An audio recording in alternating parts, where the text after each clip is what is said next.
ರಾಯಚೂರು ನಗರದ ಅಂಬೇಡ್ಕರ್ ವೃತ್ತದಲ್ಲಿ ಇರುವಂತಹ ರಾಜಕಾಲುವೆ ಸ್ಥಳದಲ್ಲಿ ಉದ್ಯಾನವನ ನಿರ್ಮಾಣ ಮಾಡಲಾಗುತ್ತಿದ್ದು, ಇಲ್ಲಿ ದೊಡ್ಡದಾದ ಒಂದು ರಾಜಕಾಲುವೆಯನ್ನು ಒತ್ತುವರಿ ಮಾಡುವ ಮುಖಾಂತರ ಇಲ್ಲಿ ವೃತ್ತದಲ್ಲಿ ಒಂದು ಉದ್ಯಾನವನ ನಿರ್ಮಾಣ ಮಾಡಿ ಇಲ್ಲಿ ಸಾರ್ವಜನಿಕರ ಅನುಕೂಲವಾಗುವಂತೆ ಮಾಡಲು ಮಹಾನಗರ ಪಾಲಿಕೆ ಮತ್ತು ಪ್ರಾಚ್ಯ ವಸ್ತು ಇಲಾಖೆ ಕ್ರಮ ಕೈಗೊಂಡು ಇದೀಗ ಒಂದು ಉದ್ಯಾನವನದ ಕಾಮಗಾರಿ ಆರಂಭಿಸಿದೆ.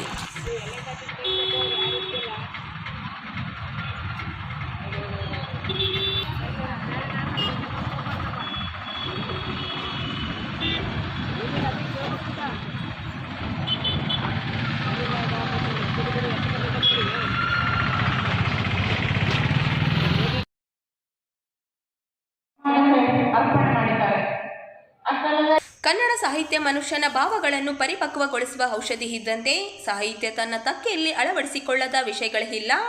ನಗರದ ಕನ್ನಡ ಭವನದಲ್ಲಿ ಸಿದ್ದೇಶ್ವರ ಸಾಹಿತಿ ವೇದಿಕೆಯಿಂದ ಹಮ್ಮಿಕೊಂಡಿದ್ದ ಗಿರಿಜಾ ಮಾಲಿಪಾಟೀಲ್ ಅವರ ಮತದರ್ಪಣ ವಿಮರ್ಶಾ ಸಂಕಲನ ಲೋಕಾರ್ಪಣೆ ಕಾರ್ಯಕ್ರಮವನ್ನು ಉದ್ಘಾಟಿಸಿ ಮಾತನಾಡಿದರು. ಗ್ರಂಥಗಳು ಶಾಶ್ವತವಾದ, ಸನಾತನವಾದ, ಆಶನೀಯವಾದ, ಪ್ರಕಾಶನವಾಗಿ ಬೆಳಗುತ್ತಿರುವ ದಿವ್ಯ ಜ್ಯೋತಿಯಾಗಿದ್ದು ಭಾರತೀಯ ಸಂಸ್ಕೃತಿಯನ್ನು ಅನಂತದವರೆಗೂ ಬೆಳಗುತ್ತಿರುತ್ತವೆ. ಅಂತಹ ದಿವ್ಯ ಬೆಳಕನ್ನು ಸಾಹಿತಿ ತನ್ನ ಒಡಲಿನಲ್ಲಿ ಇಟ್ಟುಕೊಂಡಿದೆ ಎಂದರು.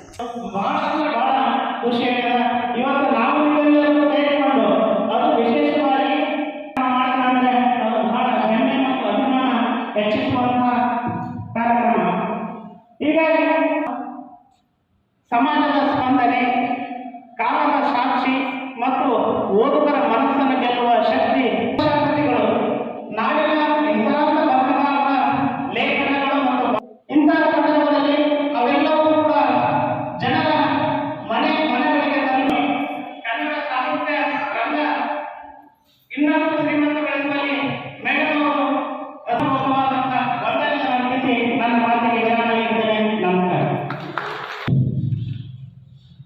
ಈ ವೇದಿಕೆ ಮೇಲೆ ದುರ್ಗಾ ಸಿಂಗ್ ಆರ್ಥಿಕ, ಸಾಮಾಜಿಕ ಮತ್ತು ಶೈಕ್ಷಣಿಕ ಹಾಗೂ ಉಪನ್ಯಾಸಕರಿಗೆ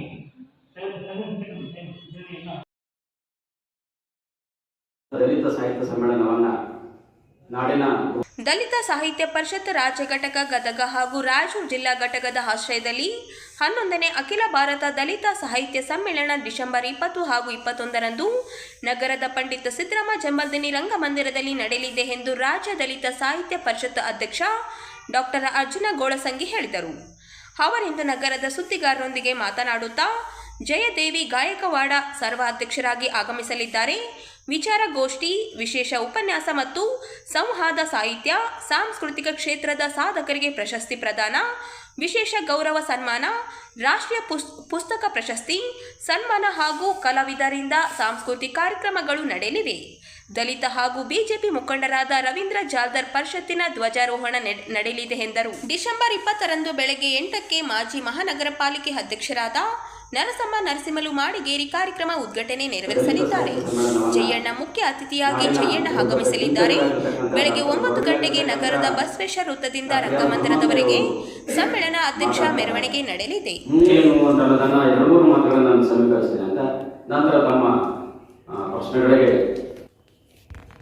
ಈ ಸಂವಿಧಾನ ಭಾರತದ ಆಶಯದ ಹಿನ್ನೆಲೆಯಲ್ಲಿ ಇಡೀ 2 ದಿವಸ ಸಮ್ಮೇಳನ ಚರ್ಚೆ ಆಗ್ತದೆ. ಒಟ್ಟು 6 ಗೋಷ್ಠಿಗಳನ್ನು ನಾವು ಸಂಯೋಜನೆ ಮಾಡಿದ್ದೇವೆ. ಇದರೊಳಗೆ ಸಂವಿಧಾನ ಭಾರತ ಕುರಿತು ವಿಶೇಷ ಉಪನ್ಯಾಸ ಮತ್ತು ಚರ್ಚೆ ನಡೆಯುತ್ತೆ. ಸರ್ವಾಧ್ಯಕ್ಷರ ಸಾಹಿತ್ಯ ಕುರಿತು ಒಂದು ಗೋಷ್ಠಿ ಇರುತ್ತೆ. 2 ಕವಿಗೋಷ್ಠಿಗಳನ್ನ ಮಹಿಳೆಯರ ಅಧ್ಯಕ್ಷರ ಕಾರಣಕ್ಕಾಗಿ ಒಂದು ಮಹಿಳಾ ಕವಿಗೋಷ್ಠಿಯನ್ನ, ಮತ್ತೊಂದು ಪುರುಷ ಕವಿಗೋಷ್ಠಿಯ 2 ಕವಿಗೋಷ್ಠಿಗಳನ್ನ ಸಂಯೋಜನೆ ಮಾಡ್ಕೊಂಡಿವಿ. ಒಂದು ಸಂಕೀರ್ಣ ಗೋಷ್ಠಿ ಅದ. ಈ ಸಂಕೀರ್ಣ ಗೋಷ್ಠಿ ಒಳಗಡೆ ಇವತ್ತು ಪ್ರಚಲಿತ ಇರತಕ್ಕಂಥ ಮೀಸಲಾತಿ ಆ ವಿಷಯ ಕುರಿತು ಒಬ್ಬ ವಿದ್ವಾಂಸ ಮಾತಾಡ್ತಾರ. ಅದಕ್ಕೊಂದು 5-6 ಜನ ನಾಡಿನ ವಿದ್ವಾಂಸರು ಸಮಾಜಗಳು ಪಾಲ್ಗೊಳ್ತಾರೆ. ಮತ್ತೆ ನಮ್ಮ ದಲಿತ ಚಳುವಳಿಗೆ 50 ವರ್ಷ ಆದ ಕಾರಣಕ್ಕಾಗಿ ಆ ಚಳುವಳಿ ಕುರಿತು ಒಬ್ಬರು ಸ್ನೇಹಿತರು ಮಾತಾಡ್ತಾರೆ.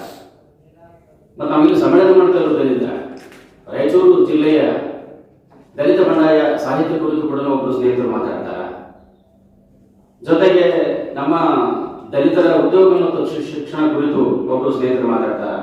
ಈ ರೀತಿ ಇದೊಂದು ಸಂಕೀರ್ಣ ಗೋಷ್ಠಿ ಈ ಸಮ್ಮೇಳನಗಳನ್ನು ನಾವು ಸಂಯೋಜನೆ ಮಾಡಿರುವಂತೆ. ಸಮ್ಮೇಳನದೊಳಗೆ ಪುಸ್ತಕ ಪ್ರದರ್ಶನ ಮತ್ತು ಮಾರಾಟ ಮಳಿಗೆಗಳ ವ್ಯವಸ್ಥೆ ಇರ್ತದ, ಸಾಂಸ್ಕೃತಿಕ ಕಾರ್ಯಕ್ರಮಗಳಿರ್ತಾವ.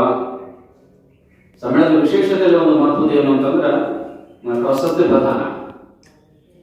ಬೇರೆ ಬೇರೆ ಕ್ಷೇತ್ರದಲ್ಲಿ ಸಾಧನೆ ಮಾಡಿರ್ತಕ್ಕಂಥ ಹಿರಿಯರಿಗೆ ಗೌರವ ಪ್ರಶಸ್ತಿ ಪ್ರದಾನ,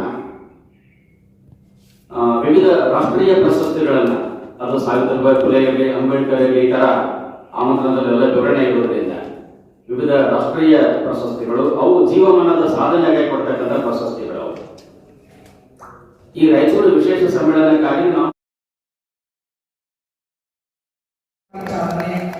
150ನೇ ರಾಷ್ಟ್ರ ಮಟ್ಟದ ವಿದ್ಯಾರ್ಥಿಗಳು ಮಾನವೀಯ ಮೌಲ್ಯಗಳನ್ನು ಬೆಳೆಸಿಕೊಂಡು ಶಿಕ್ಷಣ ವ್ಯವಸ್ಥೆಯಲ್ಲಿರುವ ಕೊರತೆಗಳು, ತೊಂದರೆಗಳನ್ನು ಸವಾಲಾಗಿ ಸ್ವೀಕರಿಸಿ ಸಾಧನೆ ಮಾಡಲು ಮುಂದಾಗಬೇಕು. ವ್ಯವಸ್ಥೆಯಲ್ಲಿರುವ ತೊಂದರೆಗಳನ್ನು ಅಸ್ತರವಾಗಿ ಬಳಸಿಕೊಂಡು ಯಶಸ್ಸನ್ನು ಗಳಿಸಬೇಕು ಎಂದು ಮಹಾನಗರ ಪಾಲಿಕೆ ಉಪಆಯುಕ್ತೆ ಸಂತೋಷಿ ರಾಣಿ ಹೇಳಿದರು. ಅವರಿಂದು ನಗರದ ಸಿದ್ದರಾಮ ಜಂಬಲ್ದಿನಿ ರಂಗಮಂದಿರದಲ್ಲಿ ಜ್ಞಾನದರ್ಶಿನಿ ಶಿಕ್ಷಣ ಸಂಸ್ಥೆ ಹಾಗೂ ವಿವಿಧ ಸ್ಪರ್ಧಾತ್ಮಕ ಪರೀಕ್ಷೆಗಳ ತರಬೇತಿ ಕೇಂದ್ರ ವತಿಯಿಂದ 150ನೇ ಉಚಿತ ಸ್ಪರ್ಧಾತ್ಮಕ ಮಾದರಿ ಪರೀಕ್ಷೆಯ ಹಾಗೂ ರಾಜ್ಯದ ವಿವಿಧ ಇಲಾಖೆ ಹುದ್ದೆಗಳಿಗೆ ಆಯ್ಕೆಯಾದ ಆಕಾಂಕ್ಷಿಗಳಿಗೆ ಸನ್ಮಾನ ಕಾರ್ಯಕ್ರಮದ ಅಂಗವಾಗಿ ರಾಜ್ಯ ಮಟ್ಟದ ರಸಪ್ರಶ್ನೆ ಸ್ಪರ್ಧೆ ಕಾರ್ಯಕ್ರಮವನ್ನು ಸಸಿಗೆ ನೀರು ಹಾಕುವ ಮೂಲಕ ಉದ್ಘಾಟಿಸಿ ಮಾತನಾಡಿದರು. ಭಾನುವಾರದಂದು ಮೋಜು ಮಸ್ತಿಗೆ ಮುಂದಾಗುವ ಇಂದಿನ ಯುವ ಪೀಳಿಗೆಯ ನಡುವೆ ಸಾಧಿಸಲು ಪ್ರಯತ್ನಿಸುತ್ತಿರುವ ವಿದ್ಯಾರ್ಥಿಗಳನ್ನು ಗುರುತಿಸಿ ಅವರಿಗೆ ರಸಪ್ರಶ್ನೆ ಕಾರ್ಯಕ್ರಮ, ಸ್ಪರ್ಧಾತ್ಮಕ ಪರೀಕ್ಷೆಗಳ ಕುರಿತು ಜ್ಞಾನ ನೀಡುವ ಇಂತಹ ಕಾರ್ಯಕ್ರಮವನ್ನು ಆಯೋಜಿಸಿರುವುದು ದೊಡ್ಡ ಸಾಧನೆಯಾಗಿದೆ ಎಂದರು. ಸ್ವಾಗತ ಮಾಡಲೇಬೇಕು. ಆಗಿರ್ತಕ್ಕಂಥ ನಿಮ್ಮೆಲ್ಲರೂ ವೇದಿಕೆಯ ಮುಂಭಾಗ ವಿದ್ಯಾರ್ಥಿಗಳಿಗೆ ವೇದಿಕೆ ಪರವಾಗಿ, ಕಾರ್ಯಕ್ರಮದ ಪರವಾಗಿ ಮಾಡೋ ಮೂಲಕ ನಾನು ಸ್ವಾಗತವನ್ನು ಕೋರಲು ಇಷ್ಟಪಡ್ತೀನಿ. ಕಾರ್ಯಕ್ರಮದ ಮೊದಲನೇ ಹಂತ ನಮ್ಮ ನಾಡಗೀತೆಯನ್ನು ಹಾಡೋದ್ರ ಮೂಲಕ ಕಾರ್ಯಕ್ರಮಕ್ಕೆ ಶುಭ ಕೇಳ್ಕೊತಾ ಇದ್ದೀನಿ. ಅಂದ್ರೆ ಸಂಡೇ ದಿನ ನೀವು ಏನ್ ಮಾಡ್ತಾ ಇದ್ರಿ ಅಂತ ಯೋಚನೆ ಮಾಡ್ತಾ ಇದ್ದೆ. ಏನ್ ಮಾಡ್ತಾ ಇದ್ರಿ? ಸಿನಿಮಾಗೆ ಹೋಗ್ತಿದ್ರಿ, ಕೆಲವೊಬ್ರು ಊಟಕ್ಕೆ ಹೋಗ್ತಿದ್ರಿ, ಮದುವೆಗೆ ಹೋಗ್ತಿದ್ರಿ, ಪಾರ್ಟಿ ಮಾಡಿ, ಎಲ್ಲಕ್ಕಿಂತ ಇಂಪಾರ್ಟೆಂಟ್ ಏನ್ ಮಾಡ್ತಿದ್ರಿ? ಏನ್ ಮಾಡ್ತಿದ್ರಿ? ಮೊಬೈಲ್ ನೋಡ್ಕೊಂಡು ಕೂರ್ತಿದ್ರೆ ಇಲ್ಲ? ಇನ್ಸ್ಟಾಗ್ರಾಮ್, ಫೇಸ್ಬುಕ್, ಮೊಬೈಲ್ ಏನೇನದ ಅದ್ರೊಳಗೆ. ಇತ್ತೀಚಿನ ಮಕ್ಕಳಂತೂ ಪೂರ್ತಿ ಅಪ್ಡೇಟೆಡ್ ಇದ್ದಾರೆ. ನನ್ನ ಮಗ ಇದ್ದಾನೆ, ChatGPT, AI ಯೂಸ್ ಮಾಡೋದು ಅದೆಲ್ಲ ಮಾಡ್ತಾ ಇರ್ತಾರೆ. ಮೊಬೈಲ್ ನೋಡ್ಬಾರ್ದು ಅಂತಾನೆ ಅವ್ನಿಗೆ ಹಾಸ್ಟೆಲ್ ಬಿಟ್ಟಿಗೆ ಒಯ್ದು ಅಂತ ಪರಿಸ್ಥಿತಿ ಇದೆ. ಹಾಗಾಗಿ ಈ ಕಾರ್ಯಕ್ರಮ ಆಯೋಜನೆ ಮಾಡಿ ಇಷ್ಟು ಜನನ ಮನೆಯಿಂದ ಈ ಎಲ್ಲ ವೇಸ್ಟ್ ಕೆಲಸ ಬಿಡಿಸ್ಕೊಂಡು ಇಲ್ಲಿ ಕರ್ಕೊಂಬಂದು ಕೂತಾರಲ್ಲ, ಈ ಜ್ಞಾನ ದರ್ಶಿನಿ ಸಂಸ್ಥೆ, ಶಿಕ್ಷಣ ಸಂಸ್ಥೆ ಮತ್ತು ಅವರ ಆಯೋಜಕರಿಗೆ ತುಂಬಾ ಧನ್ಯವಾದ ಹೇಳ್ತೇನೆ. ಮನದಾಳವಾಗಿ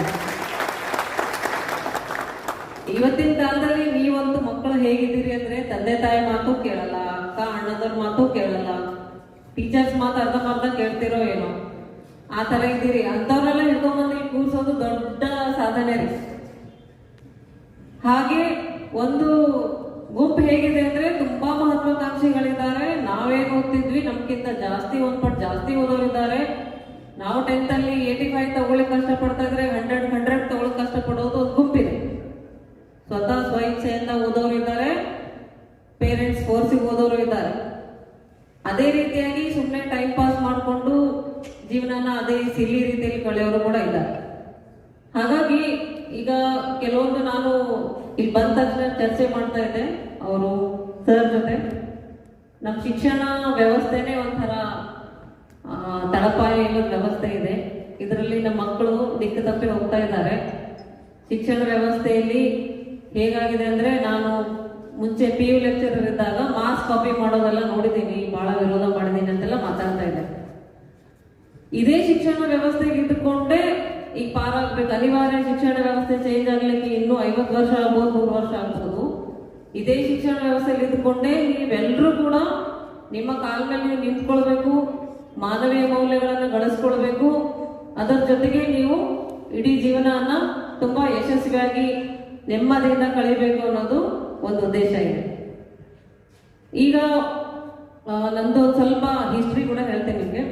ನನ್ನ ಹೆಸರು ಸಂತೋಷ್ ರಾಣಿ.